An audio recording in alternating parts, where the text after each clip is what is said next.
শয়তান আমাদের এই দুর্বলতাকে তার নিজের নিয়ন্ত্রণে নিতে চায়। সে আপনাকে পথ ভ্রষ্ট করতে চাইবে। সে বলবে, কত সুন্দর মৌজ মাস্তিতে মেতেছিলে, জীবন কত সহজ ছিল, এখন তুমি কেন নিজেকে এত সব আনন্দ থেকে বঞ্চিত করছো? কেউ তো আর জানবে না, আগের অবস্থা ফেরত যাও। সে এভাবে আপনাকে আক্রমণ করবে, পেছন থেকে আপনাকে টানতে থাকবে। আমাদেরকে এই সম্পর্কে সতর্ক থাকতে হবে। এর সাথে ডান দিক থেকে শয়তানের আক্রমণের একটা আজকের খুতবায় আমি আপনাদের সাথে শয়তানের একটি আক্রমণ কৌশল সম্পর্কে আলোচনা করব। এর আগে আমরা সম্মুখ ভাগ থেকে তার আক্রমণ সম্পর্কে কথা বলেছিলাম। আজকে আমরা শয়তানের পেছন থেকে আক্রমণের কৌশল সম্পর্কে কথা বলবো। এটা একটা ভিন্ন ধরনের আক্রমণ এবং সময় পেলে ডান দিক থেকে বা পরবর্তীতে বাম পাশ থেকে শয়তানের আক্রমণের যে কৌশল সে সম্পর্কেও আলোচনা করব। আমাদের গত হয়ে যাওয়া দিনগুলো জীবনের ইতিহাসের পাতায় জায়গা করে নেয়। আপনি যখন একটি দিন পার করেন সেটা অতীত হয়ে গেছে, সেই দিনটি আর ফেরত আসে না।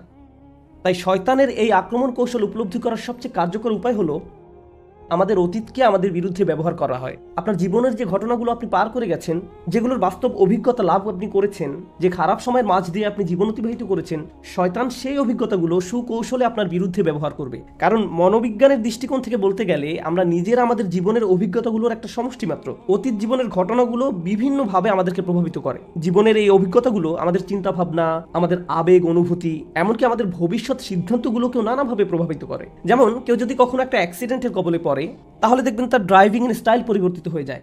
অথবা কেউ যদি তার ভালো কোনো বন্ধুর সাথে বিবাদে জড়িয়ে পড়ে, তার পরবর্তীতে কোনো সম্পর্ক তৈরির ক্ষেত্রে সে অনেক বেশি সাবধান হয়ে যায়। আর শয়তান চায় যে কোনোভাবে আমাদের চিন্তাভাবনাকে প্রভাবিত করে আমাদেরকে তার নিজের পথে পরিচালিত করতে। এজন্য আজ আমি তার এমন কিছু পদ্ধতি সম্পর্কে কথা বলবো যেখানে সে আমাদের অতীতকে আমাদের বিরুদ্ধে ব্যবহার করে। আমরা মনে করি এই চিন্তাগুলো আমাদের নিজেদের, কিন্তু মূলত এগুলো হলো শয়তানের ওয়াসওয়াসা।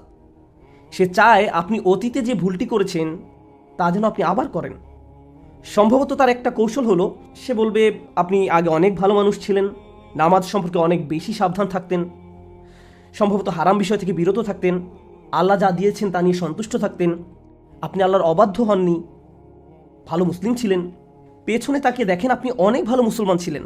অনেকেই এমন আছেন যারা এরকম জীবনের পেছনের দিকে তাকিয়ে দেখেন আর বলেন, আগে আমি অনেক ভালো মানুষ ছিলাম, এখনও আমি আমার নিজের উপর হতাশ।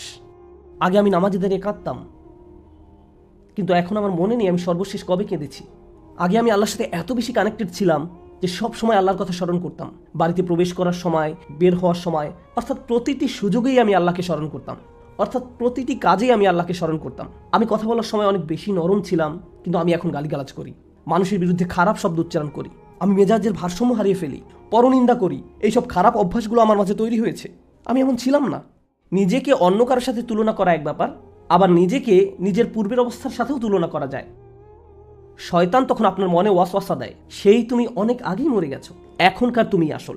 সে চাইবে আপনি যেন নিজের উপর সম্পূর্ণ হতাশ হয়ে পড়েন। কিন্তু বাস্তবতা হলো, আল্লাহ যদি আপনাকে একবার ভালো মুসলিম হিসেবে একটা নির্দিষ্ট পদ্ধতিতে জীবনযাপন করার সামর্থ্য দিয়ে থাকেন, আর তখন আপনি ঠিকই সেটা পারেন, এর মানে হলো আপনি সারা জীবন মুসলিম হিসেবে জীবনযাপন করার সামর্থ্য রাখেন। আপনি নিজেই তার প্রমাণ। কোনো কিছু যদি আপনি জীবনে একবারও সম্পাদন করতে না পারেন, সেটা এক ব্যাপার। আপনি হয়তো বলেন আমি কখনোই এটা করতে পারিনি, হতে পারে এতে কিছুটা সত্যতা আছে, অথবা আপনি হয়তো ভালোভাবে চেষ্টা করেননি। এজন্য আমি নিশ্চিতভাবে বলতে পারি না যে আপনি এই ব্যাপারে সামর্থ্য রাখেন না বা রাখেন, কিন্তু কিছু যোগ্যতা আপনার ছিল। এখন এটা প্রমাণিত যে আপনার ভেতরে সেই বিশ্বাস আছে এবং সেই বিশ্বাস অনুযায়ী চলার যোগ্যতাও আপনার আছে। কিন্তু শয়তান আপনাকে বোঝাতে চাইবে যে তোমার সেই সামর্থ্য আর নেই, কারণ জীবনের যে অভিজ্ঞতার ভেতর দিয়ে তুমি অতিবাহিত হয়েছো, এখন সেই ভালো মানুষ হওয়ার যোগ্যতা তুমি হারিয়ে ফেলেছো। অন্তত আধ্যাত্মিক দৃষ্টিকোণ থেকে বলতে গেলে ফিরে আসা সম্ভব নয়। হতে পারে ইমোশনাল অনেক ব্যাপার আছে যেখানে আর ফেরত যাওয়া সম্ভব নয়। কারো অন্তর হয়তো ক্ষতবিক্ষত হয়ে পড়েছে, আর এতে কোনো সমস্যা নেই, এটার নামই জীবন। যেমন কারো যদি বাচ্চা সন্তান মারা যায়, তাহলে এই ট্রমা থেকে বের হয়ে আসা সহজ নয়। সুতরাং হয়তো এমন অনেক ট্রমা এবং অভিজ্ঞতা রয়েছে যা সারা জীবনেও সেরে উঠবে না, কিন্তু শয়তান এটা ব্যবহার করে আপনাকে আবেগগত দিক থেকে নয়, বরং ধার্মিক দিক থেকে দূষিত করার জন্য, আল্লাহর সাথে আপনার সম্পর্ক নষ্ট করার জন্য। আপনার মনে এভাবে ওয়াসওয়াসা দিবে, তুমি তো জীবনে অমুক অমুক খারাপ কাজ করেছো, এখন আর এই নামাজের মানে কি? তোমার নামাজ তো আর কবুল হবে না। সুতরাং এটা হলো শয়তানের এক ধরনের কৌশল, যার মাধ্যমে সে আমাদেরকে আল্লাহর পথ থেকে দূরে রাখে। আপনার মনে এভাবে ধারণা দেয় যে সেই ভালো দিনগুলো আর কখনোই ফেরত আসবে না। পেছন দিক থেকে শয়তানের আরেকটি আক্রমণ কৌশল হলো, আপনার জীবনে যদি কোনো দুর্ঘটনা ঘটে থাকে, তখন হয়তো প্রশ্ন করতে থাকেন, এটা আমার সাথে কেন ঘটলো? আপনি এই ধরনের ভয়ঙ্কর অভিজ্ঞতার ভেতর দিয়ে গত হয়েছি। আল্লাহ এই জীবনকে একটা পরীক্ষা হিসেবে তৈরি করেছেন। আর আমরা প্রত্যেকেই বিভিন্ন রকম পরীক্ষার মধ্য দিয়ে জীবন পার করছি। সহজ পরীক্ষা নয়। আপনি যখন অতীতের ওই ঘটনা নিয়ে চিন্তা করেন, মনে আপনি অনেক কষ্ট পান। এটা আপনাকে মানসিক দিক থেকে অবশ করে দিতে পারে। আপনি এতটাই অভিভূত হয়ে পড়েন যে আপনি ওই খারাপ ঘটনার মাঝেই বাস করতে থাকেন। শয়তানের একটি লক্ষ্য হলো আপনাকে সর্বদা সেখানেই রাখা, অতীতের মাঝে আপনাকে ডুবিয়ে রাখা। সে চায় আপনি যেন বারবার প্রশ্ন করতে থাকেন, আমার সাথে কেন এমন হলো, আমার সাথে কেন এমন হলো, হয়তো আমি অভিশপ্ত, হয়তো আমার মাঝে ভালো কিছু নেই, হয়তো এই জন্যই আল্লাহ আমার উপর রাগান্বিত, এর জন্যই তিনি আমার সাথে এমনটি ঘটতে দিয়েছেন। তো আপনি এরকম ভাবে দুঃখ সহ ওই ঘটনার মাঝেই বসবাস করতে থাকেন, এবং যেখান থেকে আল্লাহ আপনাকে বের করে এনেছেন। কিন্তু শয়তান আপনাকে সেখান থেকে বের হতে দিতে চায় না। সে চায় আপনি যেন সেই হতাশার মাঝেই ডুবে থাকেন, কারণ সে চায় আপনি যেন তার মতো আল্লাহর ব্যাপারে হতাশ হয়ে পড়েন, অথবা সে আশাহীন, তার পক্ষে আর ফিরে আসা সম্ভব নয়, বা আল্লাহ এমনকি তাকে ঘৃণা করেন। তাই আমরা যদি অতীতের কোনো দুর্ঘটনা নিয়ে সব সময় চিন্তা করতে থাকি, তাহলে হয়তো শুধু মানুষের প্রতি নয়, এমনকি আল্লাহর প্রতিও আমরা অসন্তুষ্ট হয়ে পড়তে পারি। কেন তিনি আমার সাথে এমন করলেন, আমার সাথে তো এমনটা ঘটার কথা ছিল না। আপনি যদি নবী রাসূলদের দুঃখ কষ্টের দিকে তাকান, তাহলে একটা বিষয়ের মূল্য বুঝতে পারবেন। আল্লাহ কোরআনে যেসব নবীদের কথা বলেছেন, তারা প্রচুর দুঃখ কষ্টের মাঝে জীবন পার করেছেন। এমনকি নবী হওয়ার পূর্বেও তাদের জীবন কঠিন, সমস্যাপূর্ণ ছিল। আমাদের রসুল সাল্লাল্লাহু আলাইহি সাল্লামের জীবনের দিকে লক্ষ্য করুন। তিনি শিশুবেলায় পিতামাতাকে হারিয়েছেন। এরপর বিভিন্ন জনের অভিভাবক করতে তিনি বেশ কয়েকবার বদলি হয়েছেন। প্রতিবার যখন কেউ তার দায়িত্ব গ্রহণ করত, কিছুদিন পর তার মৃত্যু ঘটত। তারপর তাকে অন্য কারো অভিভাবকত্ব গ্রহণ করতে হতো। একটা শিশুর জন্য ব্যাপারটা কতটা বেদনাদায়ক ছিল। আবার একজন পিতার জন্য সন্তান হারানোর বেদনা কতটা কষ্টের। আমাদের রসুল সাল্লাল্লাহু আলাইহি সাল্লাম সন্তান হারানোর কষ্টও অনুভব করেছেন। তাই এমন চিন্তা যদি আমাদের কারো মাথায় আসে যে আমার সাথে কেন এমন হলো, অথবা আমার ছেলেকে কেন এভাবে মরতে হলো, প্রতিবার যখন অন্য কারো সন্তানকে সুস্থ সবল অবস্থায় দৌড়াদৌড়ি করতে দেখেন, সাথে সাথে নিজের হারানো সন্তানের কথা মনে পড়ে যায়। জীবনে যদি এই ধরনের কষ্টদায়ক অভিজ্ঞতা সমূহ পার করে থাকেন, তাহলে মনে রাখুন এমন কষ্টকর অভিজ্ঞতা এমনকি আল্লাহ নবী রাসূলদেরকেও পেতে হয়েছিল। কষ্টকর অভিজ্ঞতাগুলো প্রমাণ করে না যে আমাদের উপর আল্লাহর অভিসম্পাত রয়েছে। আপনি কষ্টকর অভিজ্ঞতার ভিতর দিয়ে যাচ্ছেন কারণ আল্লাহ আপনার উপর ক্রুদ্ধ, তাই শাস্তি দিচ্ছেন, ব্যাপারটা এমন নয়। এই পৃথিবীতে বসবাস করা শ্রেষ্ঠতম মানুষদের কেউ কেউ খুবই বেদনাদায়ক জীবন পার করেছেন, জীবনে খুবই কঠিন সমস্যায় পড়েছিলেন। আর এটা এজন্য ঘটেনি যে আল্লাহ তাদের ভালোবাসতেন না। পৃথিবীর এই জীবনকে সমস্যা সংকুল করেই তৈরি করা হয়েছে। শয়তানের লক্ষ্য হলো আমাদের জীবনে খারাপ কিছু ঘটলে তার জন্য কোনো না কোনোভাবে আল্লাহকে দোষারোপ করা, কোনো না কোনোভাবে আল্লাহকে দোষারোপ করা। কেন? কারণ তার ক্ষেত্রে এমনটাই ঘটেছিল। ফাবিমা আগুয়াইতানি, সে আল্লাহকে দোষ দিয়েছিল। শয়তান সিজদা করতে অস্বীকার করে, তারপর তাকে তাড়িয়ে দেওয়া হলো। সে তৎক্ষণাৎ আল্লাহকে দোষ দেয়, আর সে চায় আপনিও যেন এই পথ অনুসরণ করেন। এভাবে সে আপনার জীবনের কষ্টকর অভিজ্ঞতাগুলোকে কাজে লাগিয়ে আপনাকে আল্লাহর কাছ থেকে দূরে ঠেলে দিতে চায়। তার আরেকটা আক্রমণ কৌশল হলো, আমাদের কেউ কেউ হয়তো অতীতে পাপে নিমজ্জিত ছিলেন। আপনার হয়তো এমন কোনো বন্ধু বা প্রেমিক প্রেমিকা ছিল যে আপনাকে পাপের পথে নিয়ে যেত, যার দরুন বারবার পাপে জড়িয়ে পড়তেন। তারপর আল্লাহ নিকট তওবা করলেন, সেই বন্ধুত্বগুলো ছিন্ন করলেন, প্রেমের সম্পর্কটা ছিন্ন করলেন। তাদের পাপের জন্য তারা দায়ী এবং আল্লাহ তার বিচার করবেন। কিন্তু আপনার কাজের জন্য আপনি দায়ী হবেন, এবং এজন্যই আপনি সিদ্ধান্ত নিলেন আমার সেই বন্ধুরা অতটা খারাপ নয়, কিন্তু আমি জানি আমি যদি তাদের সাথে থাকি বা তাদের আশেপাশে থাকি, তাহলে আমি খারাপ কাজে জড়িয়ে পড়তে পারি।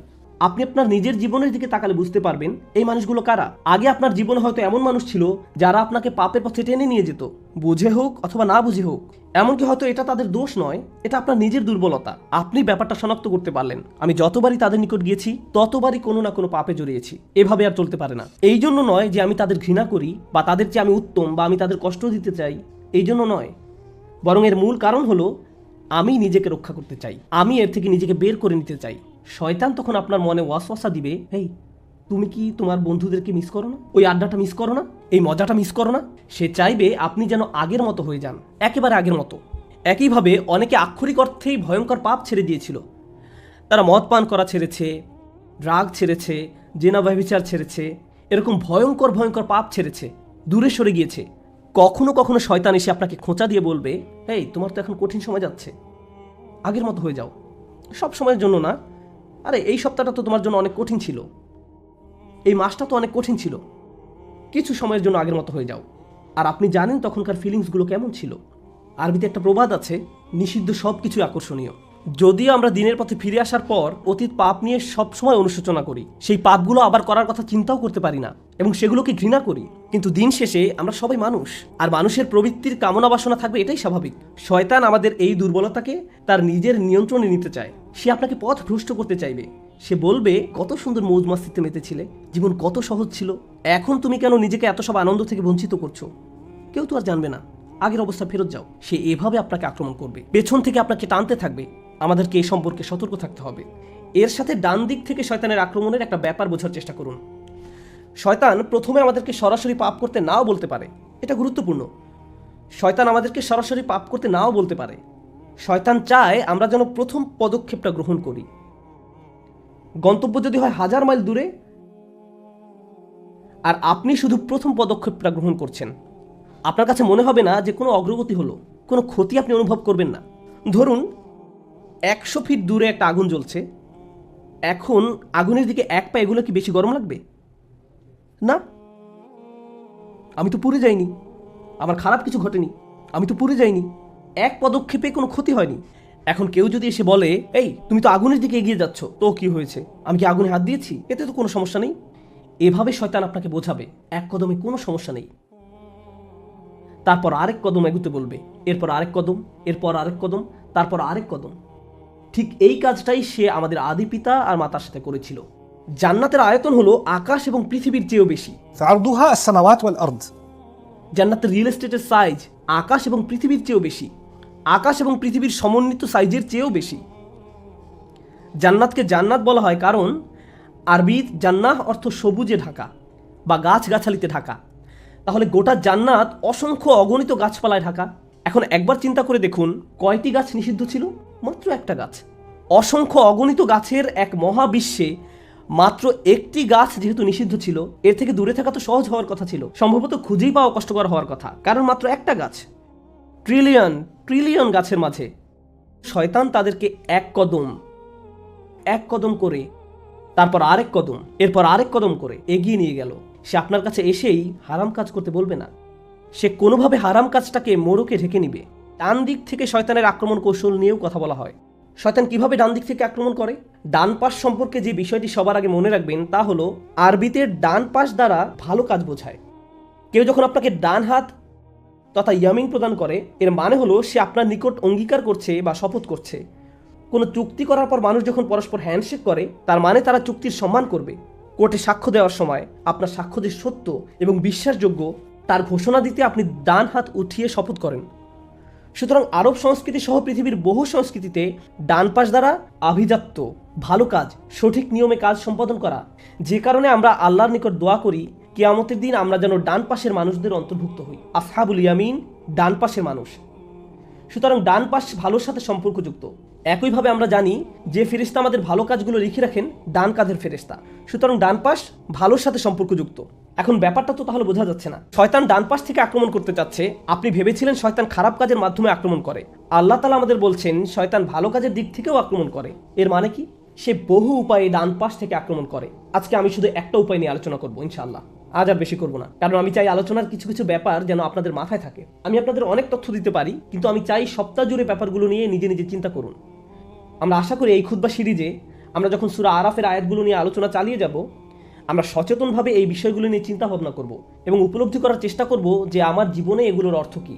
এভাবে চিন্তা করতে পারেন, আচ্ছা শয়তান এভাবে আক্রমণ করে, তাহলে আমার জীবনে সে এটা কিভাবে করে? আল্লাহ আমাদেরকে তার কুমন্ত্রণা সম্পর্কে কোরআনের অমুক জায়গায় বলেছেন, আমার ক্ষেত্রে এটা কিভাবে ঘটে? আপনার ক্ষেত্রে যেভাবে ঘটে, আপনার পাশে যিনি বসে আছেন তার ক্ষেত্রে হয়তো সেভাবে নাও ঘটতে পারে। এমনকি আপনার পরিবারের সবার ক্ষেত্রেও একইভাবে ঘটে না। আপনাকে সে একভাবে আক্রমণ করে আর অন্য কাউকে অন্যভাবে, কারণ সে আমাদের প্রত্যেককে আলাদা আলাদা করে অধ্যয়ন করে। তো ডান পাশের একটা বিষয়ে আজ হাইলাইট করতে চাই ইনশাআল্লাহ। আল্লাহ বলেন শয়তান তাদের কাছে তাদের কাজগুলোকে চাকচিক্যময় করে তোলে। ডান পাশ থেকে আক্রমণের এটা অন্যতম ভয়ঙ্কর একটা দিক। আমরা এখানে আসছি সালাত আদায় করার জন্য, এটা একটা ভালো কাজ। মানুষ হজ পালন করতে যায়, এটাও একটা ভালো কাজ। রোজা রাখা ভালো কাজ, এগুলো ভালো কাজ। কেউ যদি দান খয়রাত করে, এটাও ভালো কাজ। আপনি যদি কাউকে সাহায্য করেন, ভালো কাজ। এখন আপনি যদি এভাবে চিন্তা করেন আপনার ভালো কাজগুলো আল্লাহ অবশ্যই কবুল করে নিয়েছেন, এখন আর কোনো চিন্তা নেই, কারণ আপনি ভালো ভালো কাজ করছেন। আপনি নামাজ পড়েন, যে মানুষগুলো নামাজ পড়ে না তাদের জন্য আমার দুঃখ হয়, কারণ আপনি এখন ভালো পজিশনে আছেন, ভালো ভালো কাজ করছেন। তাই এভাবে সে আপনার পুণ্য কাজগুলোর কথা মনে করিয়ে আপনাকে ফুলিয়ে ফাঁপিয়ে তুলবে। সে আপনাকে বোঝাবে যেহেতু তুমি অমুক অমুক ভালো ভালো কাজ করছো, তোমার তো তুলনা নেই, পরিষ্কার দেখা যাচ্ছে আল্লাহ তোমাকে ভালোবাসেন। যারা এই ভালো কাজগুলো করে না, তুমি তাদের চেয়ে অনেক উত্তম। এখন আমাদের পুণ্য কাজগুলো নিয়ে কিভাবে চিন্তা করব, এই বিষয়ে আপনাদের একটা উদাহরণ মনে রাখতে বলবো। সেটা হলো ইব্রাহিম আলাইসাল্লামের উদাহরণ। ইব্রাহিম আলাইসাল্লাম পুণ্য কাজের ইতিহাসে অন্যতম সেরা একটি কাজ করলেন। তিনি কাবা ঘর নির্মাণ করলেন। একবার ভেবে দেখুন, প্রতিবার যখন কেউ সালাত আদায় করে সে সওয়াবের একটা অংশ ইব্রাহিম আলাইসাল্লাম পেয়ে থাকেন, কারণ আমরা কাবার দিকে মুখ করে নামাজ পড়ি। ঠিক যেমন এই ঘর যারা বানিয়েছেন প্রতিবার আমরা নামাজ পড়লে তারাও সওয়াবের একটা অংশ পেয়ে থাকেন। পৃথিবীর যে কোনো জায়গা থেকে যে কোনো মসজিদে মানুষ সালাত আদায় করলেও সওয়াবের একটা অংশ ইব্রাহিম আলাইসাল্লামও পেয়ে থাকেন।